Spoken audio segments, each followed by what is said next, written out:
number 6 of the series, When God Speaks in Parables. Well done,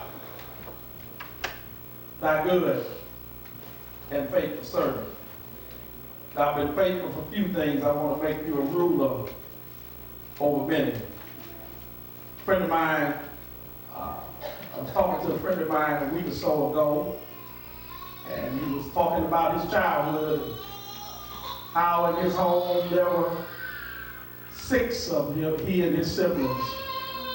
He was talking about the fact that out of 6 siblings that God had been so good to them that as of today, all of them have some form of college education, be it an associate's degree to a master's degree, maybe one is a lawyer, and so forth. And we were talking about that, and he was talking about how his parents raised him and how the parents brought them up and instilled values. And I asked him a question. I said, let me ask you, I said, the fact that all 6 of you not only finished high school but have some form of college degree, I said, was it that you all were all of you extremely smart? He said, well, we were good students, but it wasn't the case that we were geniuses, if you want to use that word. And he goes on to say, and this is where the joke kind of came in, he says, the reason that we did so well in school is because we were scared. And he said, y'all don't hear me either. He said it wasn't that we were geniuses. He said we did well because we were scared. He said we were scared because he said their daddy, he said my daddy had a strict rule about education. And he said my daddy had a mandate that you couldn't come into his house if you hadn't did the best that you could do. Y'all don't hear me? You know, that's what we're missing right now. Am I right? We're missing that standard right now. He said, my daddy had a rule that you couldn't come up in there, you had to come with your best grades. And he said that because of that, he said all of us were scared to death. And he said that if you came home with your report card, that was in the day, you all know now everything is electronic, but some of us grew up when they gave you a real report card. It looked like a little book, and then you get to junior high, it was like a little piece of paper. You could ball it up and lose, but you better not lose it. Isn't that right? I don't use it elementary. We had, we didn't have A's in elementary. You have a check or a check minus, check plus, N. Everybody knew what N meant. S was satisfactory. These young kids don't know that. And U mean you was in trouble. And so you had better get some check pluses and all the S minus, the S pluses and all of that stuff. You had to do what you had to do. But he said that he come home, he said, if you didn't do good, he said that daddy had a belt. And he said one of those belts that he never even wore a belt. The only time he would use it was when he was using it on the children. And his sister, who was older than him, would always tell him, say, I love me some leather, but I don't like that kind of leather. And they would study and do their work. He says that one day when he was in about the 6th grade, he told me he came home and he said he had his record with him and had a couple of A's and some B's, but then he had a C. And he just hadn't done his work.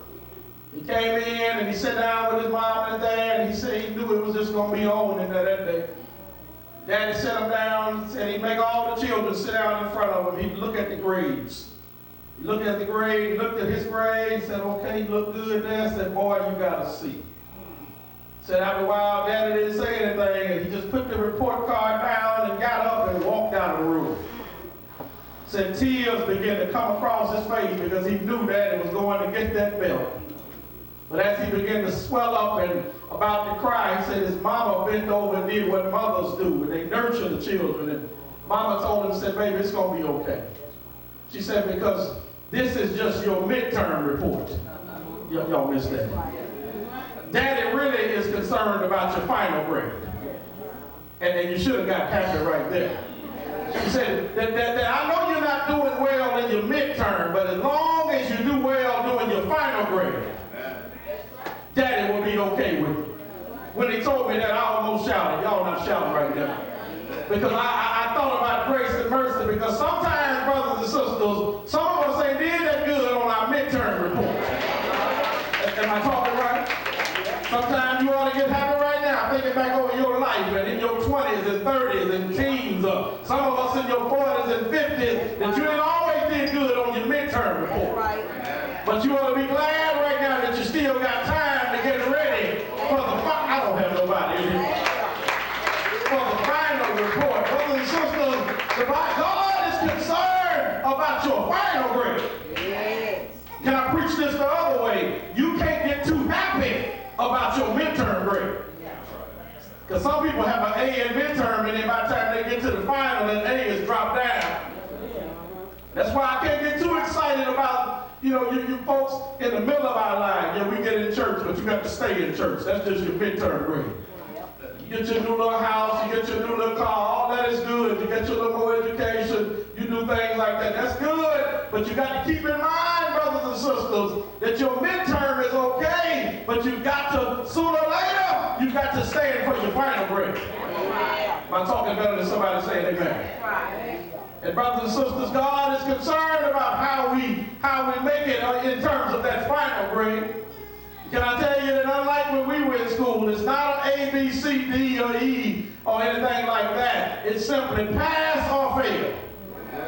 Nobody gonna say nothing here, but I'm preaching right. It's either well done or you don't get in. He says either you did it or you didn't. God is concerned about the final grade. He's concerned about the final level of stewardship. And this is the gist of the message today. That we not only start well, but that we make a commitment to finishing well. Stories told today, the parable today centers around, it started in chapter 24 when the disciples went to Jesus and said, Lord, tell us what it's going to be like in the end times, the eschatology, the end times. He said, tell us some things that we need to look for that will let us know that your return is imminent.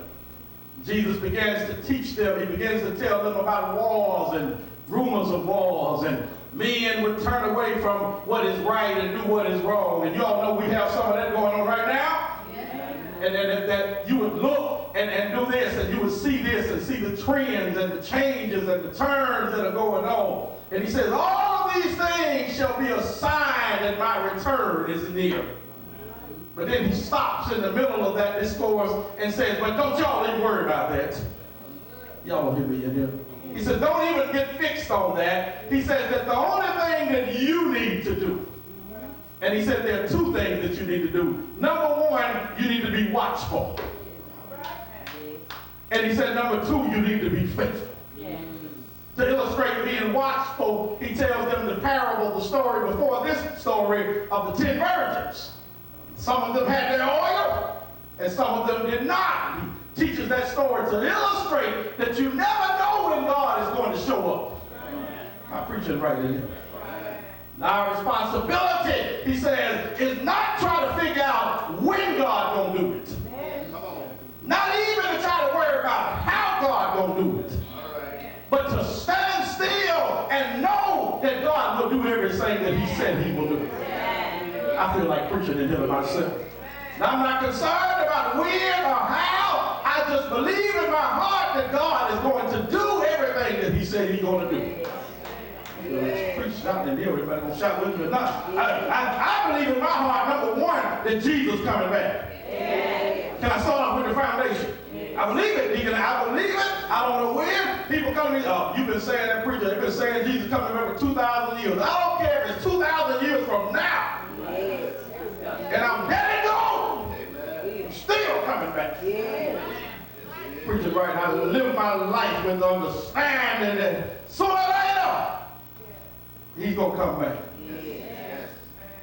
He tells that story. He says, don't worry about it. He says, be watchful. But then he tells them to be faithful with what God has you. I'm not going to hold you long, but I do want to give you three things that you need to understand in terms of how to hear God say, well done. How do you hear, how do you receive a well done in your life? The first one is in the book. It is as follows. As you see the story of the unfaithful servant, the first thing that you and I have to do, brothers and sisters, is real simple. We have to be faithful with what we have. Ain't nobody gonna talk to me. God does not hold us responsible for what God has not given us. If God hasn't given you the ability to sing, He don't hold you responsible for being no singer. If God hasn't given you the option to start a business, He doesn't hold you responsible for starting a business. Let me back up. Some of y'all missed some of you been out some. If you would have gotten the previous message, you would have heard me teach a couple of things. And one thing that I taught was this: God has more than one way of accomplishing His will in your life. You would have heard the pastor say that. God has more than one way of revealing His will and manifesting His will. And this is what I said, church. The one thing that God can do is this: God will put a desire in your heart to do something. God will put it there. He will then give you the faith to act on that desire. He will then begin to open doors, but that's the part where you got to move. God give you the faith. You step out on faith. God will then begin to open doors. He'll open every door that you need. You don't have to open the doors. How many know God will open doors for you? Amen. God will open doors that no man can close. God will lead you to all of the divine connections, everything that you need. And lastly, God will bring that thing to pass into your life. What thing, Pastor? The thing that He put in your heart in the first place, God will bring it to you. Somebody missed that right now. That's how God accomplishes His will in your life. That's one way. What is the second way, Pastor? I'm glad you asked. Second way is this: you're not even looking for God to do anything, and God bring you something that you wasn't even looking for. I wish somebody who done had that happen would say amen right there. God just did something that you know you can't take credit for.